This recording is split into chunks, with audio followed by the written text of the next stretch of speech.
친부모에 의해서 아동학대가 80% 내가 감당하기 어려운 엄청난 상처인 거고요. 신체적인 학대, 방임, 깎아내리고 부정적인 언어폭력, 범죄 중에도 가장 극악한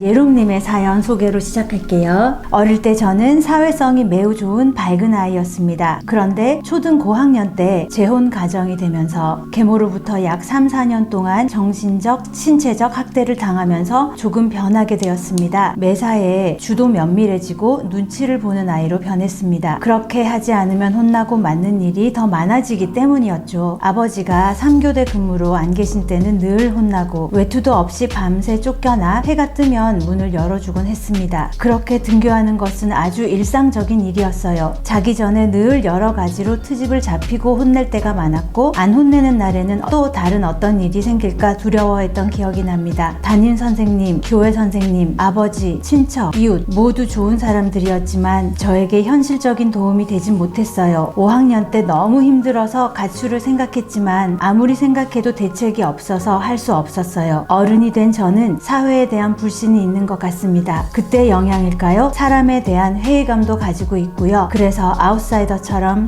사회생활을 하는 경향이 있는 것 같기도 합니다. 코로나를 겪으면서 이런 저의 성향은 더욱더 짙어졌고 사람들을 만나지 않는 시간들이 솔직히 좋았습니다. 그래서 조금은 걱정이 됩니다. 이런 생활이 계속 편해서 이어지면 저는 굉장히 고립될 수도 있을 것 같아서요. 저 괜찮은 것일까요?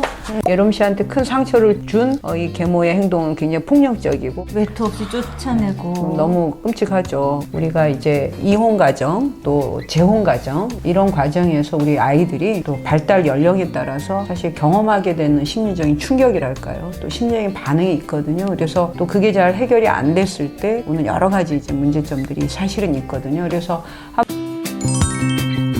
친부모에 의해서 이루어지는 아동학대가 80%나 되는 걸로 알고 있고요. 아동학대는 굉장히 많죠. 사실은 그 정서적인 학대도 있고요. 뭐 욕을 한다든지 계속 깎아내리고 부정적인 언어폭력과도 같은 정서적인 학대, 또 신체적인 학대, 그리고 방임, 성장에 필요한 먹을 걸 제공하지 않는다든지 아니면 돌봄의 시간 자체가 돌봄이 너무 공백이 크다든지 이런 것들도 사실은 학대의 일종이고요. 학대의 영역은 굉장히 크다고 볼 수가 사실 있습니다. 와.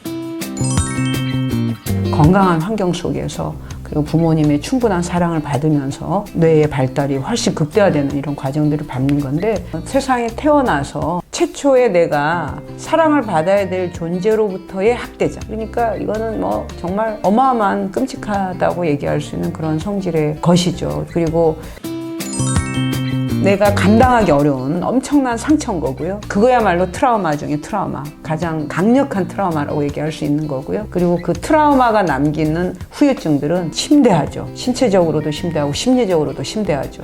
많은 아동학대를 경험한 우리 아이들 또는 아동학대를 경험하고 그 치료가 충분하지 않은 사람들의 경우에 성인이 돼서까지도 우울증이라든지 그리고 불안장애, 불안장애 중에도 많죠. 공황장애라든지 그리고 전반적 불안장애라든지 그리고 PTSD라고 해서 외상후 스트레스 증후군이라고 해서 계속 그때 학대받았던 그런 상황들이 자기의 삶의 발목을 붙잡고 오랜 세월 생활의 어려움들을 초래하는 이런 것들이 있겠죠.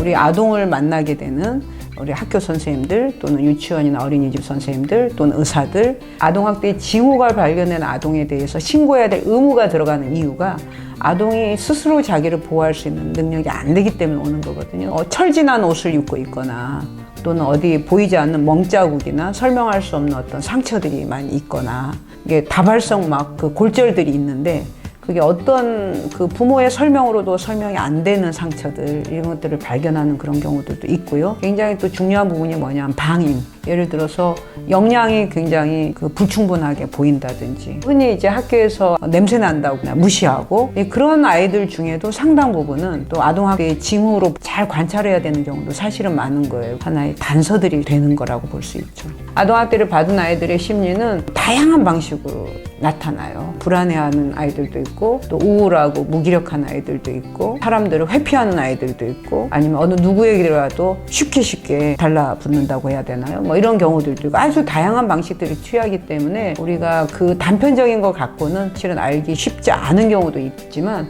오히려 아이에게 비춰진 행동적인 거 그리고 외적인 거 또 신체적인 거 이런 게 더 단서를 제공하는 경우도 많아요. 자기 자식한테 이런 끔찍한 일을 하는 부모들의 정신 상태는 어떤 사람들이길래? 그러게 말이에요. 네. 사실 참 안타까운 일이죠. 정말 이거야말로 정말 범죄 중에 진짜 정말 최악의 범죄다라는 생각이 들고요. 역시 폭력은 사실은 충동성의 문제하고 관련이 많아요. 충동 조절이 안 되는 거죠. 근데 이제 그 부모가 충동 조절의 어려움을 갖고 있는 거죠, 기본적으로. 근데 그 충동 조절의 어려움을 갖게 되는 또 정신과적인 질환들도 있어요.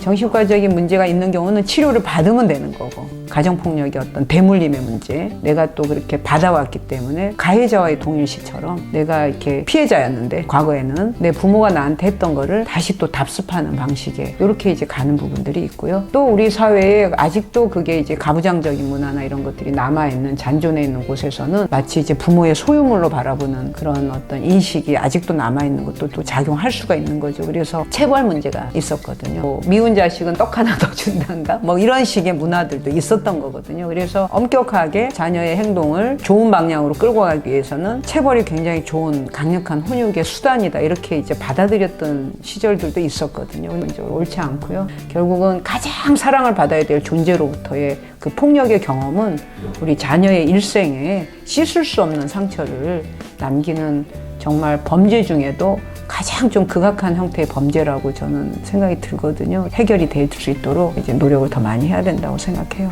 폭력 한 번도 안 돼요. 폭력 용서도 안 돼요.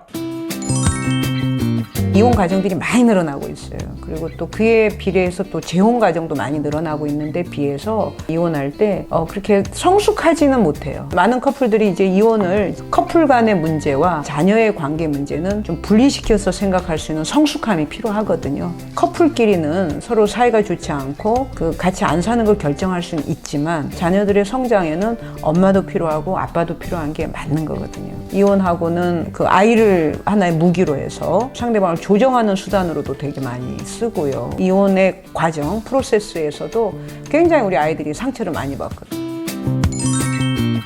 그리고 우리 자녀들이 사실은 그 성장 단계에 따라서 부모의 이혼과 부모의 그 갈등을 바라보는 그 관점들이 조금씩 바뀌어 인식이 조금씩 달라지는데 가령 뭐 유치원 시절이다.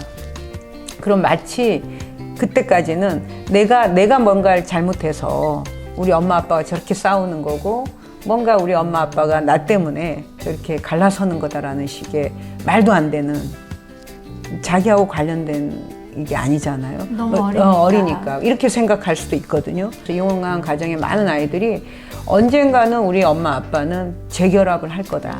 그리고 다 같이 우리 엄마 아빠가 같이 살게 될 거다 하는 생각을 많은 아이들이 그렇게 생각하거든요. 그런데 어느 순간 이제 엄마 아빠가 재혼을 딱 하게 되는 거예요. 그러면 그 재혼한다는 사실 자체가 결국은 자기가 갖고 있던 일종의 판타지, 언젠가는 우리 엄마 아빠가 재결합할 거다라는 환상을 깨는 행위잖아요. 그 존재가 어떻게 달가울 수가 있겠어요, 사실은. 전혀 달가울 수가 없는 거죠, 기본적으로. 우리 엄마 아빠가 재결합하기 위해서는 저 새엄마 또는 새아빠를 밀어내야 된다라는 무의식적인 심리가 작용할 수도 있고요. 또 그 감정 자체가 좋기가 쉽지가 않죠, 기본적으로는 사실은. 이제 그런 아이들의 심리를 잘 감안해서 그 새엄마와 또 자녀의 어떤 관계들이 형성될 때 훨씬 더 성숙한 방식으로 새로운 관계들을 만들어 가야 되거든요. 어느 때건 아이들한테 상처를 주지만 어느 시기냐에 따라서 그 상처를 받는 양상은 굉장히 좀 달라질 수 있다는 거고요. 새엄마가 들어오는 거에 대한 거부감이 당연히 있었을 수가 있고요. 새엄마는 새엄마대로 예롬 씨의 그런 심리 상태를 잘 이해하고 그리고 기다려주고 그리고 새롭게 좋은 관계들이 이어나가는 데는 굉장한 시간이 필요하고 또 예롬 씨의 생모와 예롬 씨의 관계도 존중할 수 있어야 되고 이제 우리 관계는 이제 시작인 거고 그리고 이 스타트에서 예롬 씨는 나를 잠재적으로 미워할 수도 있고 그것도 당연한 인간의 감정이다라는 걸 이해를 해준 출발선상에서 인내심을 갖고 갈 수 있어야 되거든요. 처음에 이렇게 새엄마나 새아빠 오셔서는 굉장히 잘해주죠. 사실 그 과하게 하는 것 자체가 부작용을 유발할 수 있는 거죠. 왜냐하면 거부감을 그건 필연적으로 갖게 되는 당연한 감정이거든요. 내 마음은 얘한테 잘해주고 싶었는데 얘는 나한테 별로 협조를 안 할 수도 있는 거고요. 뭐 이런 것들이 몇 번 쌓이면서 이게 서로가 서로를 이해하지 못하는 그렇지만 제일 중요한 건 뭐냐면 어른이 우리 아이의 상태를 이해하고 맞춰줄 수 있어야지 아이 보고 어른들한테 맞추라고 하는 건 그것 또한 폭력인 거 아닌가요? 그리고 아이가 어떻게 어른들한테 맞추겠어요? 그건 불가능한 얘기잖아요. 그래서 얘 입장에서는 나를 내가 하나의 방해꾼처럼 생각될 수도 있는 거고요. 이제 그 마음을 충분히 헤아리면서도 이 아이를 존중해주고 이해한 바탕에서 출발하는 거하고 그렇지 않은 건 너무 다른 거죠. 차이가 좀 사람마다 좀씩 다를 수 있고요. 첫 번째는 그 다음에 그 예롬 씨가 과거에 더 생모와의 관계에서 또 좋은 애착 관계를 또 형성해 있고 형성해 왔고 이제 그거에 기반한 회복 탄력성이 좀 좋은 상태를 이미 좀 갖추고 있다면 극복해 나가는데 좀 더 도움이 될 수 있었던 부분이 있겠죠. 제가 미로 짐작컨대는 사연 주신 내용 정도로 보면 그래도 예롬 씨가 굉장히 힘이 많이 있는 사람이다라는 느낌을 좀 받거든요. 내적인 힘이 있어서 지금까지 그래도 잘 헤쳐온 분이 아닌가 하는 그런 생각을 좀 해봐요. 안 그러면 이때 받았던 상처가 컸다면 굉장히 우울하고 불안하고 저희 이제 PTSD라고 잠을 잘 못 자고 그 상처의 그런 이 반추 속에서 늘 괴로워하고 일상생활 하는데 굉장히 힘들어하고 하는 여러 가지 어려움들을 보였을 텐데 이제 그거는 보이지 않는 것만으로 봐도 예롬 씨가 나름 힘이 있고 그래서 참 예롬 씨 참 애쓰셨다. 버티느라고 애 많이 쓰셨고 그리고 잘 이렇게 퍼갈 수 있도록 스스로 했던 거에 대해서 정말 응원의 박수를 제가 좀 보내고 싶다는 말씀 좀 드리고 싶고요. 그러니까 사회에 불신이 있는 것 같고 아웃사이더 같고 고립된다 이런 단어를 쓰셨음에도 불구하고 힘을 느끼신다는 거죠. 전문가로 보시기에는. 그럼요. 대단하다. 참 잘 살아왔다라고 응원해주고 싶은 게 첫 번째고요. 사실은 굉장한 상처거든요. 그나마 우리 예롬 씨 옆에 많은 이제 지지 기반들이 있었던 거. 그럼에도 불구하고 상처가 있는 거다. 두렵죠. 타인에 대한 두려움이 생기고 또 사회에 대한 불신이 생기고 이거는 본인이 이제 나름 고립되어 있는 게 편하고 그게 더 안전하다고 생각하는 거죠. 새엄마 같은 존재가 나타나서 나한테 피해와 어떤 폭력을 줄지 모른다는 두려움이 잠재해 있는 거거든요. 그래서 너무나 당연한 결과일 수 있다라는 생각이 많이 들거든요. 그래서 제가 꼭 예롬 씨한테 얘기하고 싶은 거는 그럼에도 불구하고 예롬 씨 세상에 좋은 분들 많거든요. 정말 예롬 씨한테 사랑을 줄 수 있는 사람 그리고 좋은 분들의 많은 지지와 애정을 받아가면서 회복을 할 수 있지 않을까 하는 그런 격려의 말씀 꼭 드리고 싶고요. 만약에 그 괴로움이 너무 이게 심각하고 본인의 일상에 굉장한 큰 영향을 미치거나 이렇게 할 때는 전문가의 도움도 필요하다라는 이제 권유도 좀 드리고 싶고요. 심리 상담 같은 거 받아보는 거 뭐 무조건 좋죠. 우리 정신적인 상처도 똑같아. 제대로 치료가 안 되면 흉한 흉터가 남고 후유증도 남길 수 있잖아요. 이런 것처럼 마음의 상처도 똑같아요. 그래서 서슴지 마시고 또 좀 도움을 받아보면 그거는 무조건 좋은 것 같은데. 예롬님 화이팅! 구독, 좋아요 눌러주세요.